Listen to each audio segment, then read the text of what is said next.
Baik, terima kasih. Selamat siang, salam sejahtera untuk kita semua. Yang terhormat Bapak Ibu dosen penilai uji kinerja mahasiswa PPG tahun 2022. Perkenalkan, nama saya Rahmat Hidayat Jai, mahasiswa PPG kategori 1 tahun 2022 di Unit Kerja SMK Negeri 2 Mandeh sebagai tempat praktik pembelajaran pada LPTK Universitas Muslim Nusantara Al-Wasliyah. Pada hari ini, Kamis tanggal 6 Oktober tahun 2022, saya melaksanakan uji kinerja praktik pembelajaran mulai pukul 10.15 sampai dengan selesai. Demikian saja, terima kasih.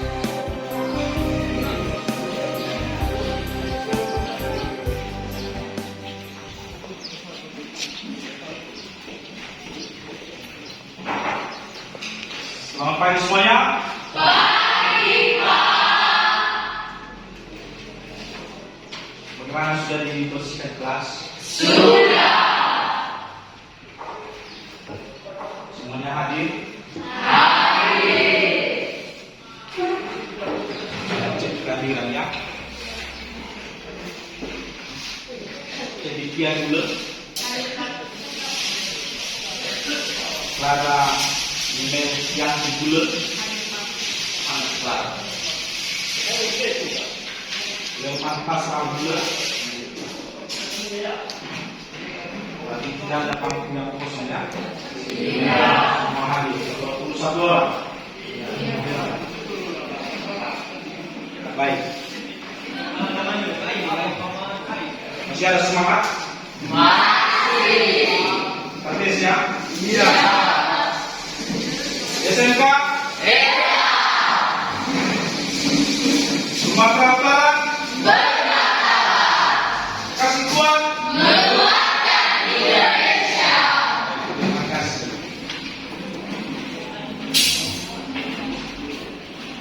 Sebelum kita melanjutkan pembelajaran, maka kita berdoa sesuai dengan agama dan kepercayaan kita masing-masing. Doa dimulai.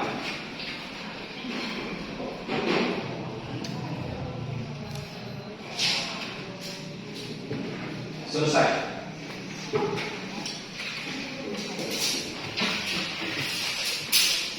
Sebagaimana warga negara yang baik, cinta kepada tanah air, maka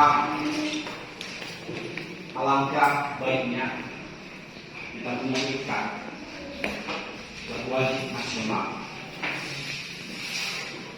Namun itu saya undang berdiri kembali.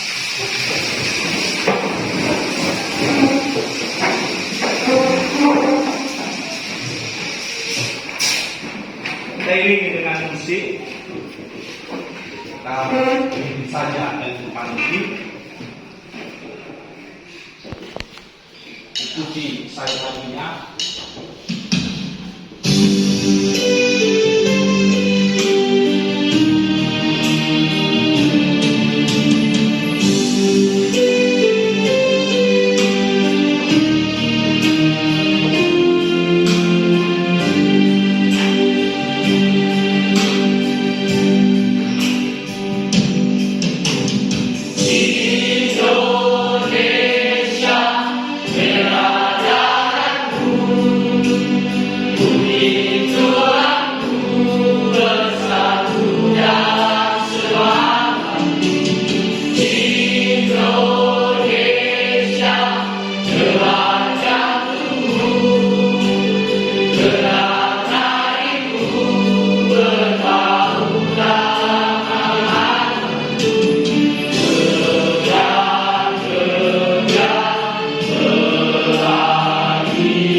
saya mau mengarahkan kita,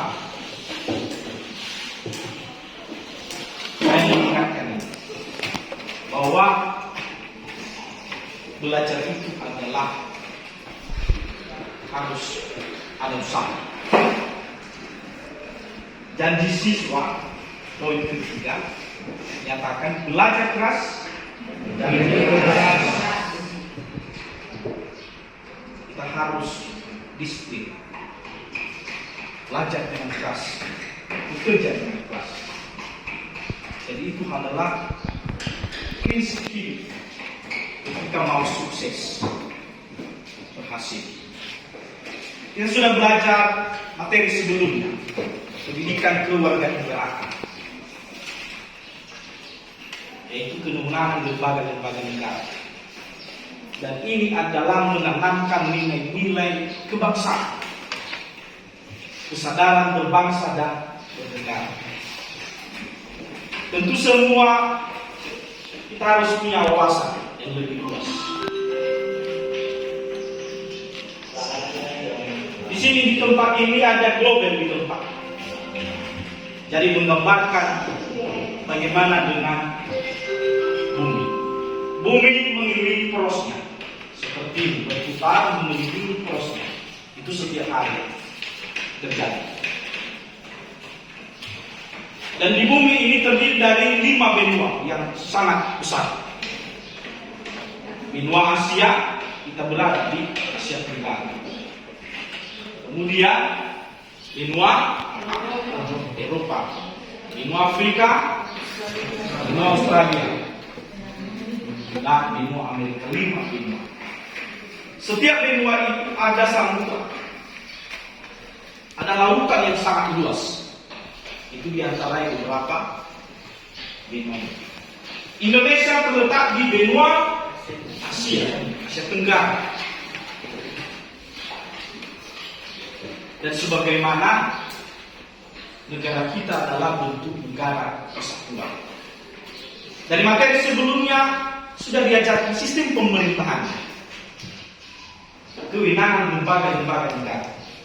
Dan untuk hari ini kita lanjutkan lagi mendalami bagaimana pemerintahan yang ada di Indonesia.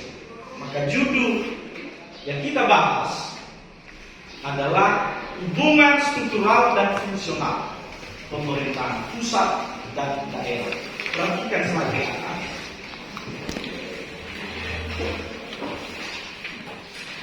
Ya.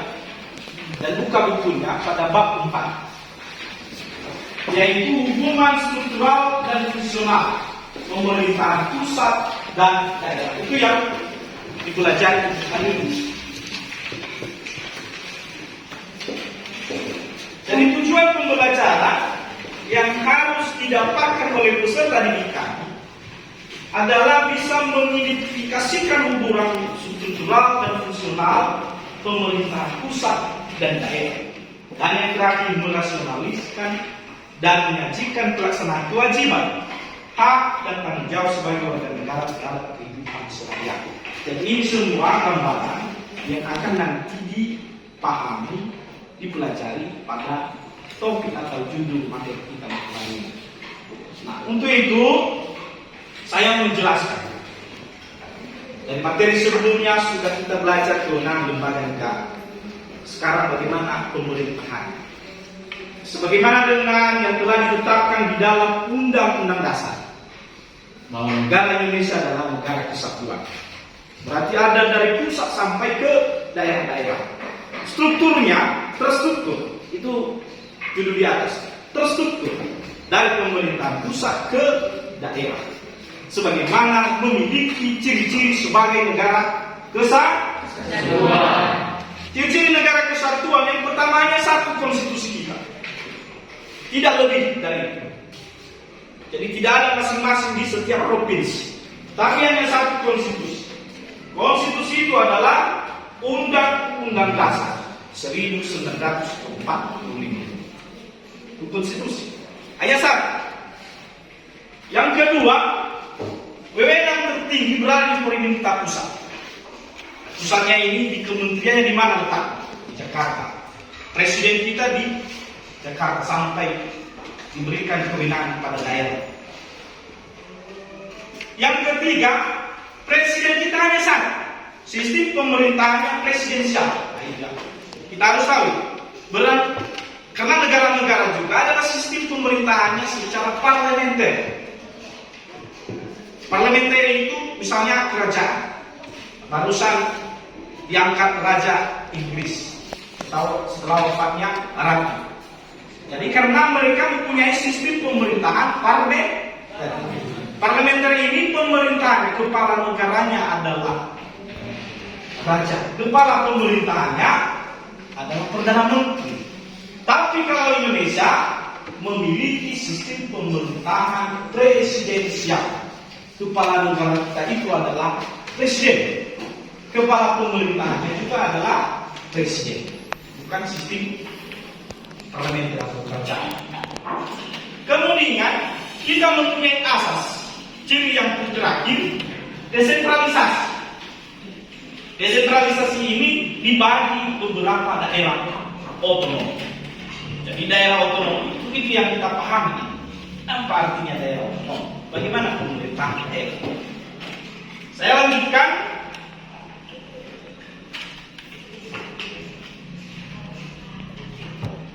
Daerah otonom, sebagaimana asas desentralisasi.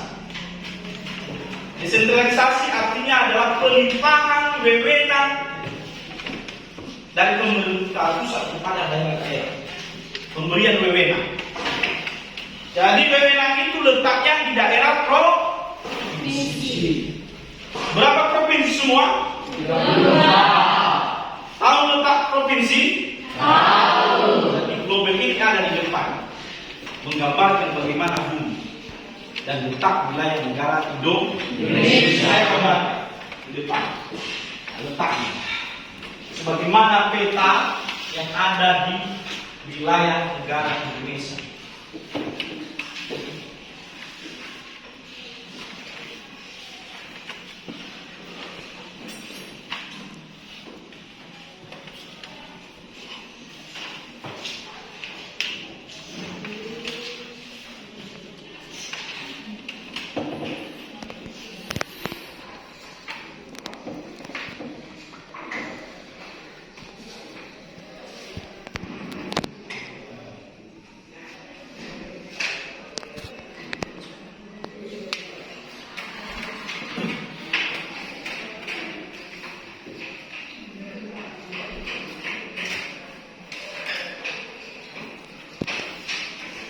Jadi ini adalah suatu wilayah negara kesatuan Republik Indonesia. Saya jelaskan bahwa struktur pemerintah pusat sampai ke pemerintahan daerah. Pemerintahan daerah itu diberikan wewenang, letaknya adalah di daerah provinsi. Tadi sudah dijawab, ada 34 provinsi. 34 provinsi lagi dibagi beberapa daerah otonom kabupaten dan kota. Seperti Sumatera Utara ada 33 kabupaten kota. Ya, dibagi. Jadi itu yang diberikan kewenangan kepada pemerintahan daerah. 34 provinsi. Jadi perhatikan peta di atas. Saya kasih stiker, ya, ada stiker sama Bapak. Ini nanti diambil. Jadi tunjukkan sama saya, tulis. Saya bagi. Ini adalah mencari di mana provinsi Sumatera, provinsi apa saja yang ada di provinsi Sumatera. Ini kelompok ini. Kemudian kelompok ini sampai di sini mencari provinsi apa saja yang ada di Jawa. Ini mencari provinsi apa saja yang ada di Kalimantan. Dan ini mencari provinsi apa saja yang ada di Maluku, Sulawesi, dan Papua. Jadi silakan bagikan satu orang saja ke depan.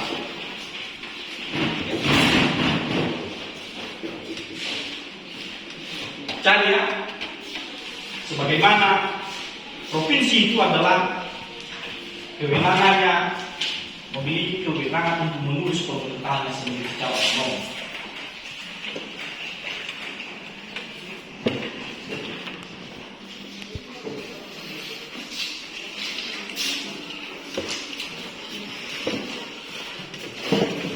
Saya beri waktu cepat hanya 2 menit untuk menambah wawasan. Perhatikan peta yang ada di buku. Jadi ada peta, perhatikan saya di mana letak provinsi yang 34. Sesuaikan dengan peta, sehingga nanti bisa diingat-ingat mana saja provinsi yang ada di wilayah negara Indonesia. Waktu ada 4 ke depan.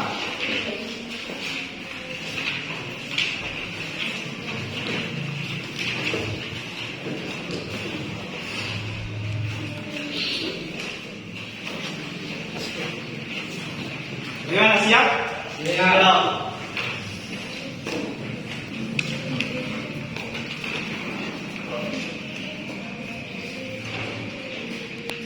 Oke, kelompok Sumatera maju depan.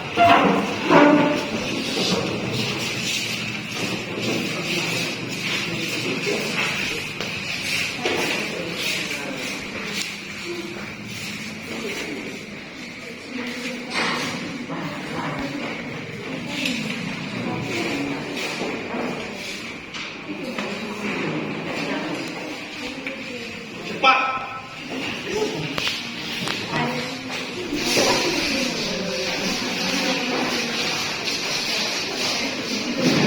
Kelompok hijau depan.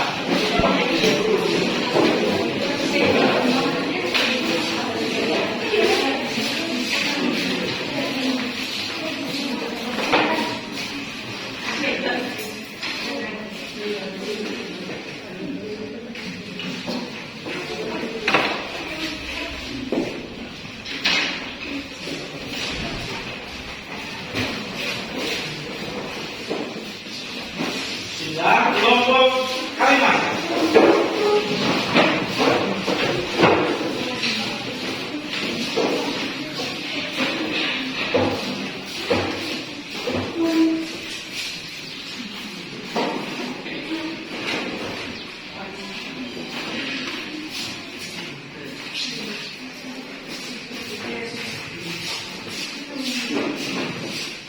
Terusnya kelompok Sulawesi, Maluku, Papua.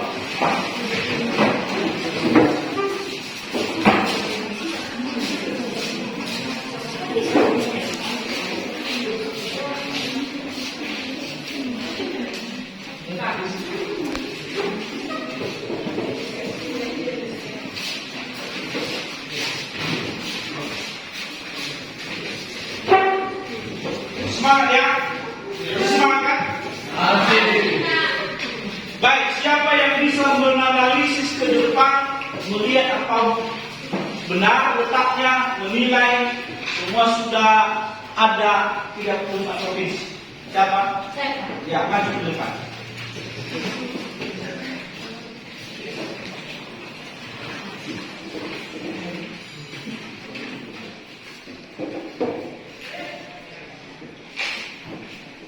Perhatikan di depan apakah sudah ada yang salah letaknya. Mulai dari provinsi Aceh. Semuanya lengkap 34 dan terletaknya dengan baik. Baik, ke belakang. Berikan tepuk tangan. Saya lanjutkan. Pada yang 34 provinsi ini, maka ada pembagian daerah secara khusus, ya, secara khusus. Satuan-satuan khusus istimewa. Mungkin dengar, diistilahkan dengan DKI Jakarta, Daerah Khusus Ibu Kota Jakarta. Kedua, Daerah Istimewa Yogyakarta, DI. Kemudian Provinsi Aceh, dan keempat, otonomi daerah Papua. Jadi ada suatu undang-undang yang dikhususkan. Kenapa? Berdasarkan dengan alasan yang kuat yang sudah disetujui oleh DPR, Dewan Perwakilan Rakyat, disetujui sesuai dengan ditetapkan oleh undang-undang. Kenapa khusus ini? Misalnya kalau di Papua dikhususkan supaya ada kemajuan dari keterbelakangan. Kalau dia DI Yogyakarta, istimewa Yogyakarta dikhususkan karena daerah itu sejak awalnya sudah ada kerajaan Sultan. Maka untuk memilih gubernurnya usul dari Sultan. Itu dia. Kemudian ada Aceh. Aceh dikhususkan karena sesuai dengan tuntutan. Mungkin dengar-dengar dulunya gerakan Aceh Merdeka. Nah, untuk memenuhi keinginan daerah itu, maka dikhususkan undang-undang pemerintahan daerahnya. Dan yang terakhir adalah ibu kota Jakarta. Ibu kota Jakarta dikhususkan karena dia pusat pemerintahan. Di situ ada kementerian, di situ ada presiden, segala pusat administrasi berada di Jakarta. Dan itu dasar mengapa dikhususkan daerah ini. Coba perhatikan, siapa yang memperhatikan di mana letak, tunjukkan sama saya di mana letak daerah khusus ini. Nah, letak. Di mana daerah khusus ibu kota Jakarta?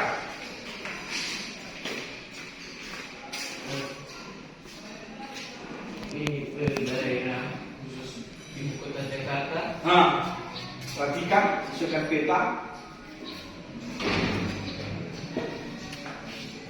Ini Yogyakarta. Ya. Ini provinsi Aceh. Nah. Dan ini otonomi khusus Papua. Baik, terima kasih berikan tepuk tangan. Itu adalah pemerintahan daerah secara otonom yang dikhususkan. Alasannya tadi sudah saya jelaskan. Nah, untuk itu kita lanjutkan. Sebagaimana kita memiliki asas demikian, maka diperkuat dengan undang-undang otonomi daerah. Jadi bacakan dulu. Ini ke depan, bacakan. Ini berdiri. Siapa namanya? Ya. Desentralisasi adalah suatu proses penyerahan sebagian wewenang dan tanggung jawab dari urusan pemerintah pusat kepada badan-badan atau lembaga-lembaga pemerintah daerah agar menjadi urusan rumah tangganya, sehingga urusan tersebut beralih kepada daerah dan menjadi wewenang serta tanggung jawab pemerintah daerah. Lanjutkan. Menurut Undang-Undang Nomor 12 Tahun 2008 tentang perubahan kedua atas Undang-Undang Nomor 32 Tahun 2004 mengenai pemerintahan daerah, otonomi daerah adalah hak, wewenang, dan kewajiban daerah otonom untuk mengatur dan mengurus sendiri urusan pemerintahan dan kepentingan masyarakat sesuai dengan peraturan perundang-undangan. Baik, terima kasih. Yang artinya sudah paham apa dasar hukum tentang otonomi daerah ini. Yaitu di atas Undang-Undang Nomor 12 Tahun 2008 diberikan kewenangan pada pemerintahan daerah. Saya gambarkan dari peta, berarti letak pemerintahan daerah itu adalah di provinsi. Ya, di provinsi. Namun di setiap provinsi lagi dibagi beberapa pemerintahan daerah, kabupaten dan kota. Seperti Sumatera Utara terdiri dari 33 kabupaten dan kota. Nias saja ada 5 kabupaten kota. Di mana letak Nias? Jadi kita tambahkan di depan ini ada Pulau Nias. Nah, itu Nias Barat, Nias Barat, Nias Nias dan Kota Gunung. Jadi itu juga adalah pemerintahan daerah. Jadi sebagaimana asasnya diberikan kewenangan desentralisasi diserahkan. Kenapa diserahkan? Supaya terjangkau. Kalau dari pusat saja yang memerintah, maka mungkin dia tidak jangkau daerah terpencil. Jadi terhambat kemajuan. Makanya diberikan wewenang supaya ada kemajuan, melihat membangun daerah itu sendiri. Itulah tujuan adanya pemerintahan daerah. Selanjutnya, undang-undang yang menyatakan ini pemerintahan daerah ini adalah Undang-Undang Nomor 12 Tahun 2008. Artinya adalah mengurus sendiri daerah, rumah tangga daerah, membuat peraturan daerahnya masing-masing. Karena wilayah kita ini adalah luas, diantarai oleh lautan yang sangat luas. Makanya kita disebut sebagai, ada istilah Nusantara, diantarai oleh beberapa pulau. Kalau pusat tidak terjangkau, makanya diberikan kewenangan pada pemerintahan daerah. Apa saja yang merupakan kewenangan penyelenggaraan pemerintah daerah ini? Ya, perhatikan gambar di atas. Dari gambar ini berikan pendapat. Jadi itu dia adalah merupakan suatu hal kewenangan pemerintah daerah. Siapa yang bisa menjelaskan dari gambar di atas? Gambar 1, 2, 3, 4, 5, dan 6. Siapa?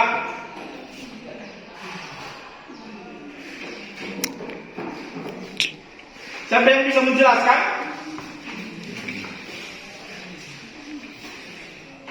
Ada? Dari gambar 1, 2, 3, dan 4.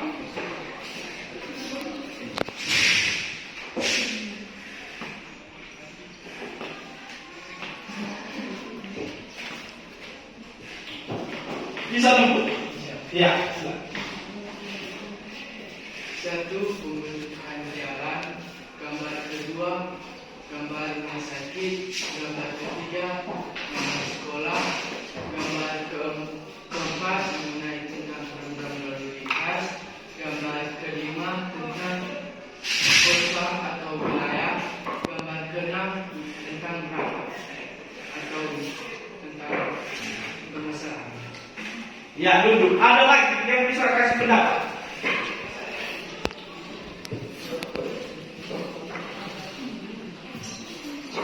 Ketua kelas bisa? Ya, berdiri. Gambar satu pembentukan jalan. Gambar kedua rumah sakit. Gambar ketiga gedung sekolah. Gambar ketiga peraturan lalu lintas. Gambar keempat wilayah atau kota. Gambar keenam rapat kerja.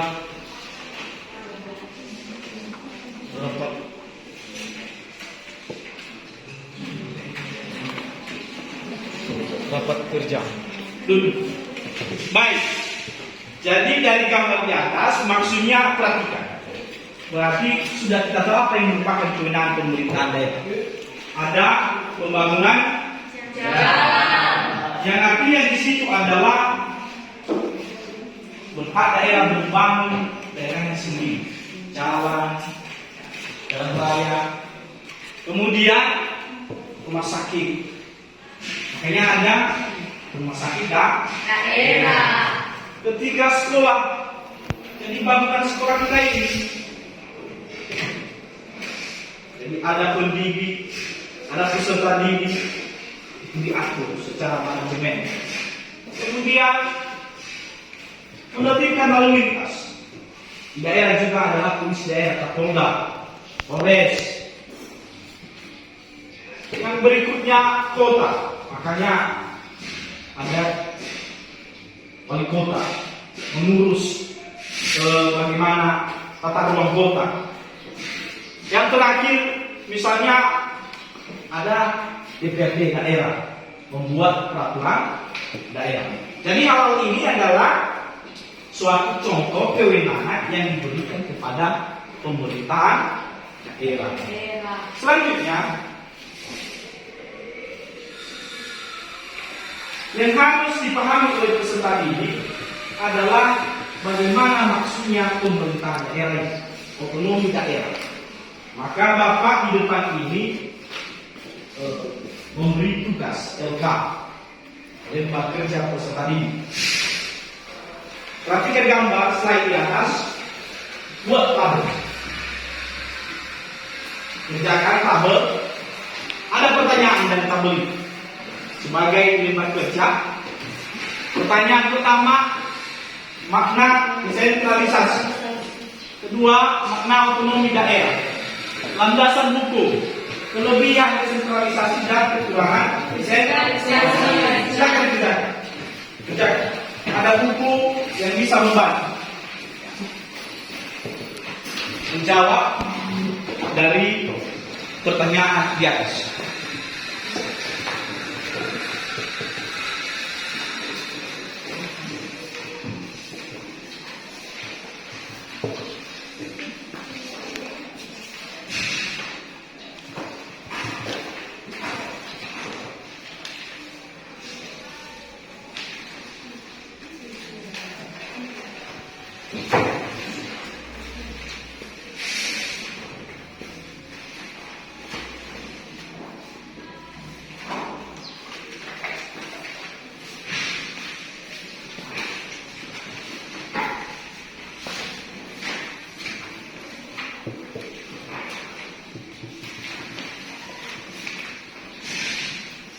Baik, karena waktu tidak memungkinkan, kita lanjutkan minggu depan bersambung.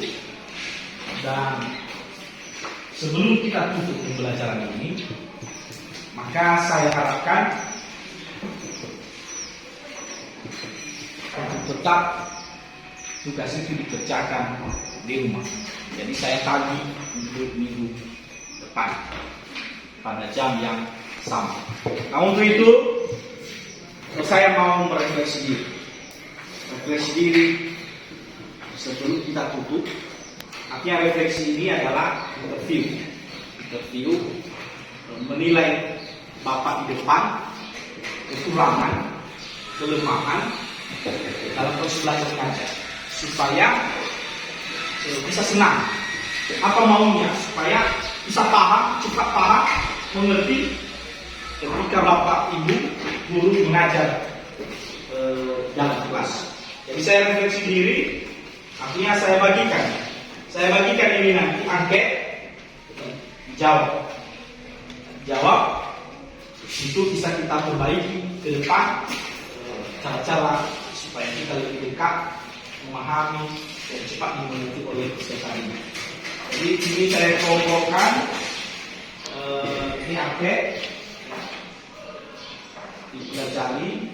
Baik, langsung saja. Mungkin sudah bisa. Siapa yang bisa ke depan? Ke depan membacakan sebagai bahan refleksi. Ya. Apakah memahami apa yang saya ajarkan? Kami sangat memahami apa yang Bapak ajarkan sehingga kami dapat cepat mengetahui tentang pemerintahan, desentralisasi, dan cepat menangkap tentang mata pelajaran-pelajaran yang Bapak sampaikan. Yang kedua, merasa senang selama proses pembelajaran. Ya, sebab Bapak sangat detail tentang bagian-bagian pusat ekonomi daerah. Yang ketiga, mendapatkan pengetahuan. Tentu iya, karena kami dapat mengerti pemerintah pusat dan ciri negara kesatuan dan mengerti pengertian desentralisasi dan mengerti tentang sistem pemerintahan di berbagai kota dan daerah. Yang kedua, selalu mendengarkan siswa-siswa saya. Ya, Bapak selalu memberikan mata pelajaran yang cukup dekat kepada kami. Yang kedua, mengajar sesuai dengan perencanaan. Ya, Bapak selalu mengajarkan kami dalam pelajaran tentang mengenai pusat otonomi daerah. Yang ketiga, memihak kepada semua siswa dalam proses pembelajaran. Ya, Bapak selalu memihak kepada semua siswa untuk tentang menjelaskan mata pelajaran yang Bapak sampaikan. Yang ketiga, berupaya memperbaiki proses pembelajaran. Ya, dan B, merencanakan perbaikan pembelajaran. Ya, dan meningkatkan pengetahuan saya sudah cukup untuk mengajarkan bahasa ini. Ya. Baik, terima kasih. Berikan dia tepuk tangan. Ucapkan terima kasih. Ini adalah refleksi menggambarkan kalau tidak senang bukan hanya Bapak juga yang tadi Bapak Ibu guru sampaikan. Artinya yang kurang senang, yang kurang atau ada kelemahannya silakan disampaikan di setiap akhir pembelajaran. Nah, untuk itu kita mengakhiri ini dan saya sampaikan ucapan terima kasih untuk semuanya dan salam buat orang tua di rumah, belajar keras dan bekerja keras itu yang sampai dari awal. Semoga seterusnya kami sukses selalu untuk menggapai cita-cita. Jadi demikian saja, mari kita berdoa sesuai dengan agama dan kepercayaan kita masing-masing. Doa dimulai.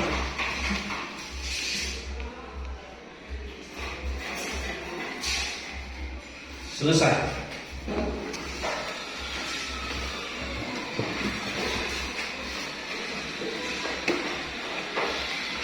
Apa mata pelajaran selanjutnya?